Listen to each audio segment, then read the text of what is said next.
พี่น้องมื้อนี้วันที่3มีนาคมนอกจากเป็นวันมาฆบูชาแล้วยังเป็นวันที่เกิดจันทรุปราคาหรือจันทคราสพี่น้องเอ๋ยเพราะว่าวันนี้จะเกิดภาษาบ้านเฮาคือกบกินเดือนอีกบมันสิกินเดือนใช้เวลาอยู่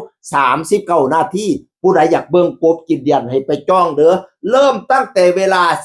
18:23 นาทีจนถึงเวลา 19:02 นาทีนะมันสิกินหน่วยอีเกิงจนระเบิดหน่วยเลยกบน่ะมันสิกินเดือนระเบิดหน่วยเลยบ้านเฮาเอิ้นว่ากบกินเดือนเนาะโอ้ยยิงปืนกันปังพู้นแล้วย่านอีกบมันกินเดือนเบิดย่านมันมืดย่านบ่แจ้งนะความเสียโบราณน่ะพี่น้องเอ๋ยความจริงแล้วมันเกิดจันทรุปราคาคืออีหยังเขาเอิ้นว่าดาวดวงใหญ่ๆติเดือนดวงใหญ่ๆ3เดือนนั้นมาตรงกันคือพระอาทิตย์โลกแล้วก็พระจันทร์เนี่ย3หน่วยนี่มันมาอยู่ในระนาบเดียวกัน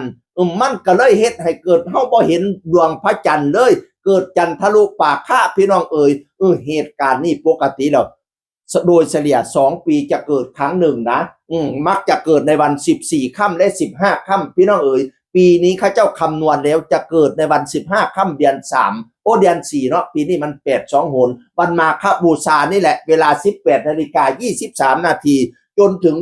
19:02 นาทีพี่น้องเอ๋ยปกติดวงจันทร์มันก็สิหมุนรอบโลกเป็นธรรมดาของมันน่ะล่ะพี่น้องเอ๋ยแต่ว่า2ปีมีเที่ยนึงมันสิตรงกันเป๊ะเลยระหว่างพระอาทิตย์โลกเฮานี่อยู่กลางพระอาทิตย์อยู่ในหมู่พระอาทิตย์โลกแล้วก็พระจันทร์เนี่ยมันสิตรงกันเป๊ะก็เลยทำให้ดวง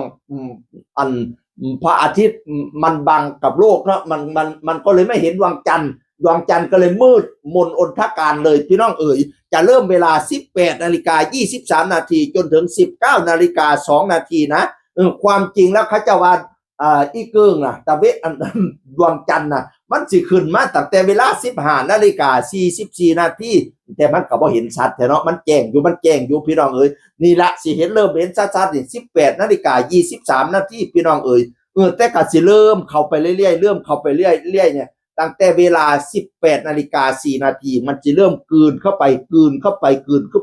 แล้วกลืนเต็มหน่วยในเวลา 18:23 นาทีพะนะว่า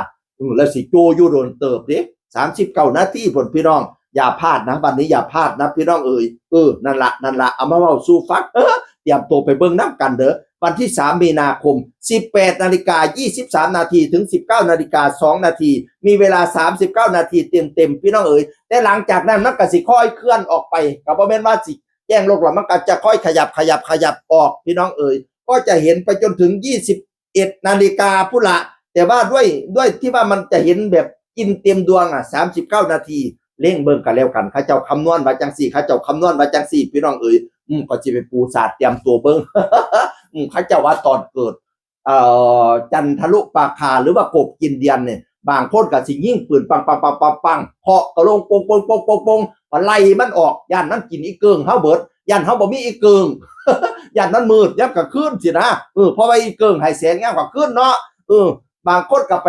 เคาะต้นไม้ต้นไลพี่น้องเคาะให้มันออกหมากออกผลบักม่วงบักมีบักลำยอกลำไยบักไฟบักเผาส้มโอสยโยหงหิ้วก็ว่าไปบางคนไปตัดกิ่งตัดงามันออกให้มันออกหมากออกผลเป็นความเสียพี่น้องเอ๋ย นั่นละลองเบิ่งเหตุการณ์มื้อนี้เพิ่นสิคำนวณตรงบ่เสียงอื่นคนก็เว้าสู่ฟังสวัสดีครับ